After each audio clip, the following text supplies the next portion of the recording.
mashabiki wa mpira wa miguu Tanzania, tupo na Simba na Yanga, especially Simba na Yanga. Hapa mpo na watani. Mimi nawakilisha Yanga, huyo hapa nawakilisha Simba. Tupo na Ziki. Sio vita. Alafu tupo na Fernandez Mavambo. Wewe ni Mavambo. Wewe ni Mavambo. Usiseme Mavambo sasa unalija. Umsikiaje mzee Saidi? Usiseme Mavambo na ibisha sema Mavambo. Sema Mavambo. Mdomo unaachia. Mavambo. Mavambo. Kwa ndugu zangu ni hivyo, sio utani baada ya huu utani wa ngumi.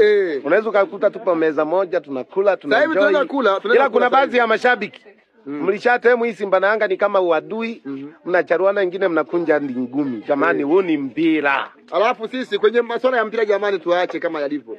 Kwenye mpira tusiingize mambo mengine. Hata ukiona posti usiandike juu nini wana Simba mnajifanya, juu wana Yanga mnajifanya. Ukitaka kuposti kujaji, ukiongelea mpira ongelea mpira, ukiongelea muziki ongelea muziki. Kwa mfano kama sisi sasa hivi tarehe 15 rasmi tunaenda kumtambulisha mchezaji mkubwa Afrika. Nani? Mpanzu. Sasa mashine ya kazi. Sasa Mpanzu ananifikia hata msimnichukue hata mimi. Wewe unaenda kutambulisha Patrick Mwenda. Na yeye ni mashine. Sasa Mpanzu ananizidi nini mimi? Mpanzu kwa timu yako ananizidi, lakini wewe wakuzidi. Kwa timu yako anakuzidi Mpanzu. Na wewe na nyinyi mnaenda kutambulisha wananchi tarehe 15 dirisha dogo. Wanafungua wananchi wanaenda kumtambulisha nikuibia siri Patrick Israeli Mwenda, nikuibia siri ambaye sisi tumemwacha ameisha. Unamjua nani? Kinzumbi unamjua? Kinzumbi hamna. Unamjua Kinzumbi? Kinzumbi simjui. Tarehe 17 utanipigia simu. Anapatikana wapi? Na Bayo. Bayo unamjua? Bayo simjui baba. Utanipigia hayo majina mawili kadiri moja hapo. Kinzumbi na Bayo. Tarehe 17 au tarehe usajili wa Yanga. Tulikuwa kwenye mada Yanga. Ya usajili. Utanipigia simu kati ya hayo majina haya mawili. Kinzumbi au Bayo. Utanipigia simu.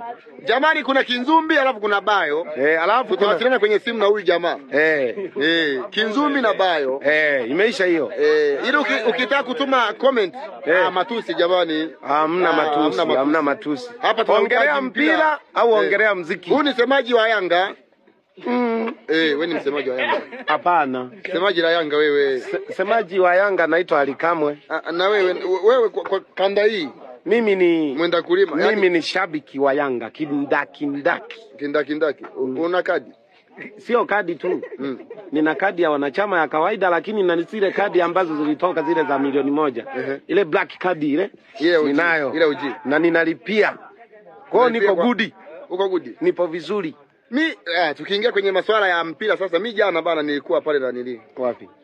Si tulirushwa na ndege kwenda nani China kule. Kumbe mlirushwa. Hamjaumia. Simlirushwa. Tumepandishwa kwenye ndege. Mmepandishwa? Na nini sasa? Yaani tukapakejiwa. Jamaa mbona unataka kunifunga? Yaani tulipandishwa kwenye karandinga. Karandinga tena. Au tufanye tu hivi, tufanye hivi. Au tufanye tu kama sijapanda. Jamani mashabiki wa muziki na mpira tunawapenda. Imeisha hiyo. I love you so much. Una nini mashabiki? Wante tujahanka. Nayafuta hayo basi. Tunawapenda. Imeisha hiyo. Si I love you, yani tunawapenda. I love you ni mwanamke. Taka tu. Haya jamani, bye bye, kwa heri. Tukutane tena. Mpira muziki. Mpira muziki. Nyeupe nyekundu. Alafu sasa hivi sisi tunaenda kula nyama mbuzi hapa kwa mzee wetu. Imeisha. Juma Kasuka mwanankanda. Tupo tulihanyembe. Kwa mwananengo watu wengi. Kwa mwananengo tunakula hapa mbuzi, tunaenda kwa mwananengo. Tunaenda kula ng'ombe. Tunaenda kwa mwanampogomi, tunaenda kula kuku, mbuzi, bata na ng'ombe mmoja kwa sababu ni wanae tulikuwa kwenye mizunguko ndo tumerudi sasa hivi nyumbani. Ila jamani tunavyoongea hivi Misha mchukua shabiki wa Simba. Tupo njiani tunaelekea Kongo Lubumbashi pale. Anaenda kushuhudia mechi ya Yanga na TP Mazembe. Kwa karibu. Asante. Na mimi kwa Mkapa nitakuwa. Na nikifika uwanjani lazima niwashabikie wananchi. Siwezi nikashabikia mimi Shirikisho? Hamna. Siwezi nikashabikia wananchi. na kule tena mkifungwa sema nitaumia, lakini moyoni umenibadilikia tena. Au tufanye hivi, wewe direct unaishuti, imeishia hapo. Yeah.